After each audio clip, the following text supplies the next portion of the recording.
Il est 9 h du matin, on est en pleine forêt. On prépare une petite surprise pour Louisa. Je dis petite surprise, mais enfin c'est une surprise de taille, puisqu'on va lui faire découvrir son premier animal domestique. Alors c'est pas un chat, c'est pas un chien, ça va être un éléphant. La force des éléphants a permis aux Khmers d'ériger leur temple et de repousser leurs frontières. À l'époque, leur capture est sans doute un sport royal. Commémoré sur plusieurs inscriptions, l'animal est vénéré. Aujourd'hui, il reste dans la culture populaire un animal sacré.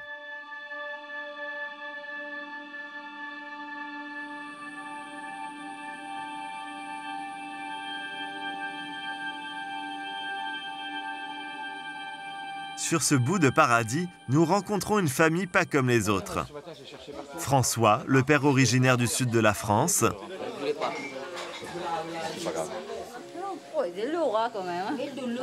Marité, la mère philippine. Les 5 enfants et tous les jeunes qui vivent sous leur toit, les 4 cornacs, enfin maout comme on dit ici, et leur famille. Sans oublier le chat, le chien et Madonna, le singe. Ici, ambiance auberge espagnole à la sauce thaïlandaise.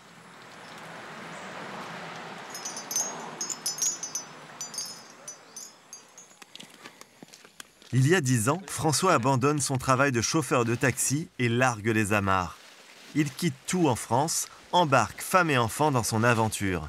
Il rêve de vivre avec les éléphants.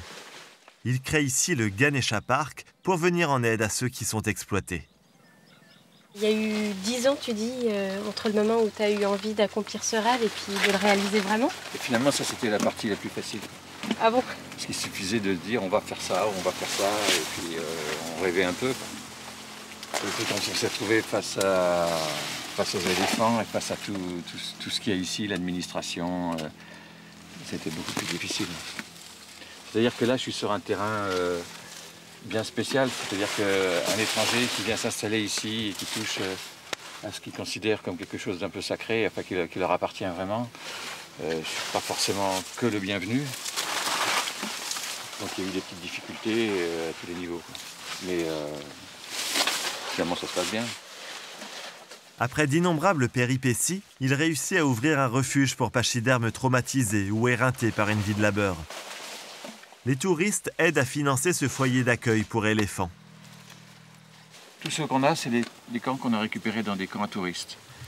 Et chacun avec une histoire pas très sympa à la base, parce que soit ils ont été maltraités et mal nourris, soit comme celui-là, elle ne voulait plus travailler parce qu'elle en avait marre.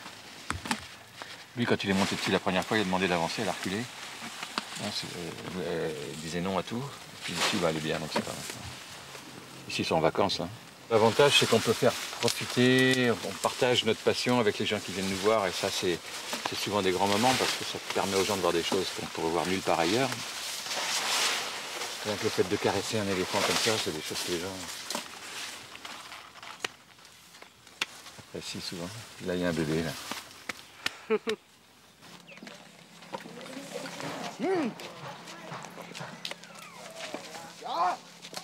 En plus de réaliser son rêve, il transmet sa passion à son fils, aujourd'hui devenu maout.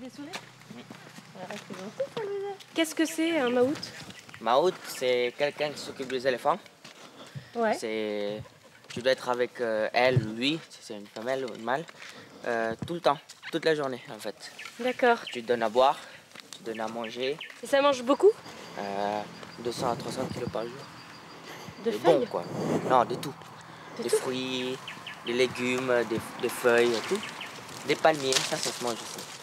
Sauf que ça c'est sec, il faut que c'est mouillé comme ça. Là. Moi j'ai commencé déjà avec un petit éléphant. Il s'appelait Pepsi. Ouais. Il a au moins 5 ans, il est grand comme ça. Ouais. Et c'est là que j'ai commencé à aimer les éléphants. Et je commençais à essayer de donner des ordres. J'ai vu qu'il commençait à m'obéir. Oh, tu m'obéis, c'est bien ça, tu vas m'aimer aussi, c'est ça, comme, à peu près, ouais. Il y a une relation d'amour qui s'établit? Ouais. Et là, avec Yanni, là, on est 100% ensemble. Ah ouais? Ouais, vous allez voir. Des fois, elle arrête pas de me dire hey Kenji, allez viens, je t'aime, allez viens, reste avec moi. Parce que des fois, je pars aller manger et elle mange aussi, hey, reste avec moi. Ah ouais? Ouais, des fois, elle dit ça. Des fois, elle lève même la trompe pour faire un signe de rester. C'est vrai. Mais bon, faut que je mange aussi. Regarde, elle me regarde. Alors regarde, qu'est-ce qu'il sait. Elle te reconnaît? Ouais.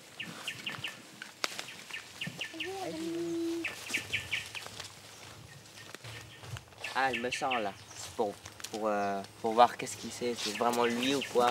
Ah. Ou... Parce qu'elle voit Ah, pas c'est bien? bon, ouais, les éléphants, ils voient pas très bien en fait. Attention la queue, parce qu'elle vous fait des fouets. Ouais. Sans faire exprès. Allez, oh, ouais. Regardez, touchez la queue. Comment c'est? Très dur. Ah ouais. C'est impressionnant. Ça peut faire mal si elle la balance fort. Ouais, mais un balance pour chasser les mouches. Mais si on est derrière, tu vois, fais pas attention. Ouais. Ah ouais. Et attends-moi. Oui. Non.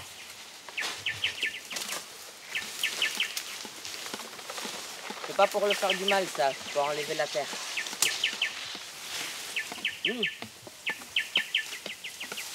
C'est immense. Ces feuilles.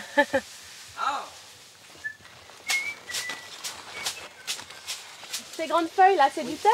Ouais. Oui. Il en reste encore en Thaïlande alors du teck? Beaucoup. Il y en a beaucoup par ici. Ça n'a pas été trop surexploité? Non.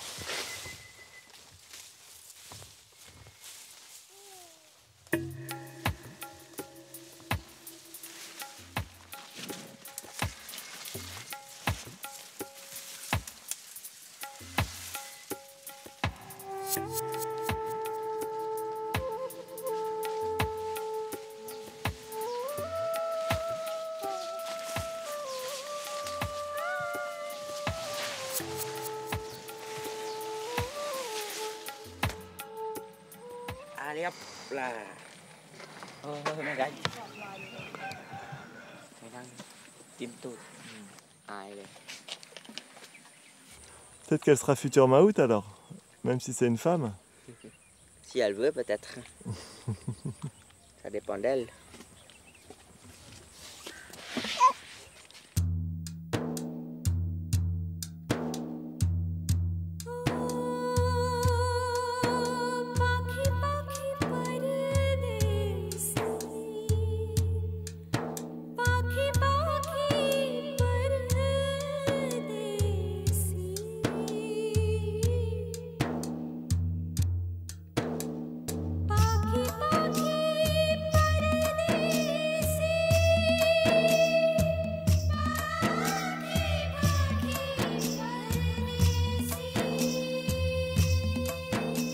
À la tombée de la nuit, sous la menace des pluies de la mousson, les touristes profitent du dernier bain de la journée. Un moment magique où l'homme et l'éléphant se retrouvent en harmonie. Le terme pour nous de cette aventure dans les confins thaïlandais de l'Empire Khmer.